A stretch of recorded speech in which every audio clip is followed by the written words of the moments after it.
Chicago's Morning Answer with Dan and Amy continues next on AM 560, The Answer. This hourly segment is brought to you by The Mortgage Update with Dan Frio. Every Saturday morning at 7 on AM 560, The Answer. This is Chicago's Morning Answer. That's enough. Put down the mic. On AM 560, The Answer. Good morning, Dan and Amy. And yesterday, Trump introduced his new national security advisor. No, unfortunately, it's not Dennis Rodman yet. Though Dennis Rodman was on with David Asman on Fox Business talking about North Korea and promoting Trump. He wants to see Kim Jong-un come to the United States and everybody get along well. Okay. He's just a man of love. He you truly is. You do have to see that 30-30 on Dennis Rodman. It's really good. Well, okay. It talks about his trips to North Korea and his relationship with Kim Jong-un. Yeah, I've had my fill of Dennis Rodman talking about his relationship with Kim Jong-un, actually. But, okay. Trump introducing Robert OBrien, who will be his new national security advisor. Robert's been fantastic. We know each other well. Maybe Robert say a few words, please. Great, thank you. Look, it's a privilege to serve with the president, and we look forward to another year and a half of peace through strength.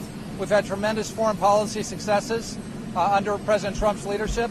I expect those to continue. We've got a number of challenges, but there's a great team in place with Secretary Pompeo and Secretary Esper, Secretary Mnuchin, and others. I look forward to working with them and working with the president to keep America safe and continue to rebuild our military and really get us back to a peace through strength posture that'll keep the American people safe from the many challenges around the world today. OBrien had been, still is, the special envoy for hostage affairs at the State Department. He served under both the George W. Bush administration at the State Department and the U.S. mission to the UN. He was a senior foreign policy advisor to Scott Walker, a senior advisor to Mitt Romney. So not as much of a household name in conservative circles because he's a lifelong diplomat, foreign service official, but somebody that obviously comes to the table with a lot of experience. President Trump also, before he jetted off to California, was asked about the Israeli election and whether or not he would like to weigh in on his friend Bibi. Okay. Have you spoken to Netanyahu? I have not. Those results are coming in, and it's very close. Do you have any updates? Any updates? Because you people usually should know before the president. Are you suspicious at all about the results? No, I'm not. No, I'm not. Everybody knew it's going to be very close, and we'll see what happens. And look, our relationship is with Israel. We'll see what happens. Thank you. Thank you, everybody. Yeah, the relationship is with Israel, regardless of who the prime minister is. But there, if you look at Israel, there was campaign signs everywhere with Benjamin Netanyahu and President Trump all over Israel. For more on the topic, as voting is just sort of the first round when it comes to Israeli elections, now the coalition forming starts, sort of like how it's become in America. Voting is only the first round. Only here, we install the president, and then the other party spends all their time trying to take him out of office. So it's a little bit different in Israel. They have to put together a coalition in a multi-party environment in order to govern. Will Bibi be able to do it again? For more on this topic, Jonathan Tobin, editor-in-chief of Jewish News Syndicate, contributor to National Review, columnist for the New York Post, the Federalist, the Jewish Week. Jonathan, thanks for joining us. Appreciate it. Great to be on with you. So, Good morning. Does Bibi pull another Houdini act and stay in power? Nobody ever went broke betting on Netanyahu and his enormous political skills. He's certainly not dead yet. However, it's of all the outcomes that could come out of this election, Netanyahu emerging as prime minister is probably one of the least likely. He gambled after the last election when seemingly he had won his majority, because people have to understand, in Israel's crazy, very different electoral system, everybody just gets one vote. You vote for a party. That makes it impossible for any single party to win a majority because the votes are proportional. It's not first past the post.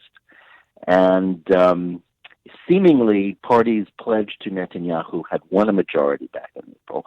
But one of those parties, led by Victor Lieberman, had different ideas. He pulled out of Netanyahu's potential coalition, said he wanted a unity government. He wanted to not be in a coalition with the religious parties. That's one of the key issues in Israel, tensions between secular and very religious Jews. And Netanyahu, rather than compromising, rather than agreeing to something that he didn't want to do, said, "Okay, well, we'll just try another election." And he hoped that the second election would reward him and punish his foes, but instead the opposite has happened. Netanyahu's party won 4 fewer seats than it did in April. And did not get a majority. Those parties pledged to him. On the other hand, although his main rival, the Blue and White Party, led by former General Benny Gantz, got 2 more seats than he did as far as the latest returns show, he doesn't have a majority either. So looking at the situation, it's like a puzzle. It's like a jigsaw puzzle where once you have all the pieces out, they don't fit. Something's got to give. Somebody's got to go back on a promise, because the opposition, the Blue and White Party, said they will never sit with Netanyahu because they exist to oppose Netanyahu more than on policies, but him personally, because they see him as corrupt. They're sick of him. The country, he's been prime minister for 10 years. Imagine, and that's the reasonable part of this. Imagine any American president who had been in power for that long. People want to change. They're not so much opposed to his policies, because Blue and White has, although we in America think that Benjamin Netanyahu's real first name is Hardline, and Benjamin is his middle name, in Israel, he represents a consensus. So Blue and White spent the whole campaign trying to be as tough as Netanyahu and saying, we don't really disagree on policy, we disagree about him. Well, then who decides who is going to be the next prime minister? Well, that party that pulled out of Netanyahu's coalition back in April, led by Lieberman, in a sense, he's the kingmaker. But it's not as simple as Lieberman deciding, I'll go with this guy and that'll be it. Nobody really has a majority. In order for a majority to be formed, either the Likud will have to dump Netanyahu, and they're saying they won't do it. He's one tough customer. Anybody within that party who's going to try to be the kingslayer is likely to go down.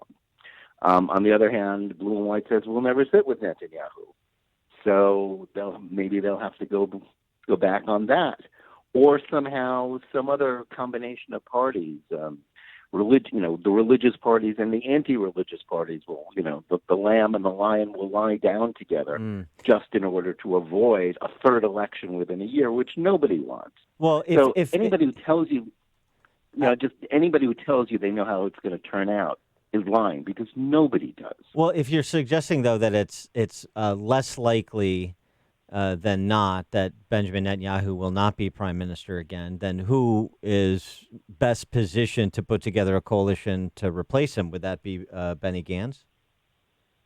In theory, yes. His party won the most seats. He's a new, fresh face. But he doesn't have a path to a majority any more than Netanyahu does right now. His faction falls far short. And even if the Arab parties who are anti-Zionist are really against, they gain ground, in part because Netanyahu's attacks on them caused more Arab voters to turn out and in order to punish him. They might be able to sort of recommend Gantz to be prime minister, get the first crack at forming a coalition, but they'll never join him. So again, and they can't sit down with Lieberman because Lieberman's against them. They said it's a jigsaw puzzle where it doesn't fit. Gantz has no path to a majority. Netanyahu has no path to a majority. It's possible that the two of them will sit down together and agree to sort of divvy up power. There's a precedent for that in Israeli history in the 1980s. The Likud and Labor, Ben Yitzhak Shamir and Shimon Peres, they agreed to share power for 4 years and to rotate 2 years as one guy prime minister, and then after that, the other guy would get a chance. Kind of hard to see that because there's another wild card in this, in that Netanyahu may be under indictment for corruption charges within another couple of months. Those charges are not, you spoke before we came on about how, we in the United States, we elect a president and then the other party spends, the next 3 years trying to tear him down. And they kind of do that in Israel, too, even after the coalition negotiations. And Netanyahu is facing that. I think the charges are largely bogus, but the prospect of a prime minister or a senior leader trying to govern while under indictment, even if he'll never really be convicted of anything, is a real turnoff, and it makes it harder to do a deal with him if there's going to be some kind of compromise. How does the Arab Joint List play into this? They're the third largest party, as Dominic Green writes in The Spectator. Confirmation that Israel is the most incompetent, quote unquote, apartheid state ever. The Arab Joint List is the third largest party. And so, but how do they play in this? Because of course, Netanyahu spent a lot of time basically saying it's me or an Arab-backed government. That's the choice. Well, that might be part of it. Yes. It is a very incompetent apartheid state that allows 13 members of the minority to enter the Knesset, to enter its parliament. The thing is, it's not just like one party. The Joint List is a coalition of 3 different factions within the Arab community, and it's basically divided between Islamists, who are sort of like Hamas, secular nationalists who want to destroy, who don't want Israel to be a Jewish state, and communists. But I say communists, I'm not using that as an epithet the way some of us on the right sometimes do about liberals or leftists. They're actually communists. So they're not capable of being part of any kind of government led by Gantz or Netanyahu. But what they can do in this process after every Israeli election, the president of Israel, who's sort of, like a constitutional monarch, he doesn't have actual power, asks each party that's been elected, who do you recommend as prime minister? They could recommend Gantz, even though they have no intention of sitting in a government with him, and he has no intention of having them in his government. And that will give him the first crack at forming a coalition. That's an advantage for him. But if it turns out that there's no way he can get to that crucial 61 seats of majority in the Knesset, that doesn't lead to an end to the deadlock. The end of the deadlock means somebody's going to have to break a campaign promise that was integral to their whole campaign. Is it Likud dumping Netanyahu? Is it blue and white being willing to live with Netanyahu? And honestly, I don't know which or both of those things will happen, but something's got to happen in order to break this deadlock, or there will be a third election. And when is what's the time horizon for someone to solve this Rubik's Cube? How long does this go on? Once the president of Israel gives the mandate to a member of the Knesset to try and form a government, he's got 4 weeks. Mm-hmm. And if the president, is being lenient, he can give him an extra 2 weeks. So that's 6 weeks to form a government. The reason why Netanyahu wants to forestall this is that in October, inside that 6-week window, he has a hearing before the Attorney General, which is the last step before he gets indicted on some of these rather hazy charges. I don't want to go into them, but they're not stuff that would get you indicted even here.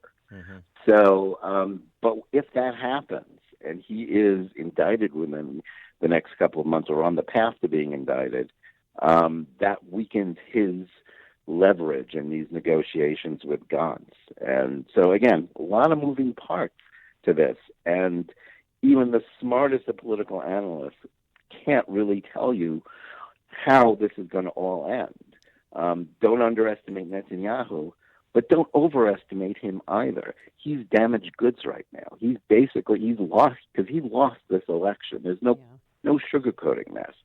And getting to, turning a lost election into another term as prime minister is a magic act that maybe even Benjamin Netanyahu can't do.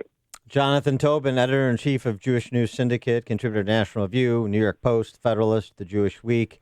Thanks so much for joining us and helping us to unpack this and provide some clarity as to what the issues are and how this will proceed in one direction or the other. We appreciate your time and insights. Yeah, sorry I couldn't give you a clear answer. No. But that's No, the way it's all it right. is. Thanks for having me on. Gave us There's the no landscape. answer Yeah, on the thanks. answer right now. Thanks Yeah. so much.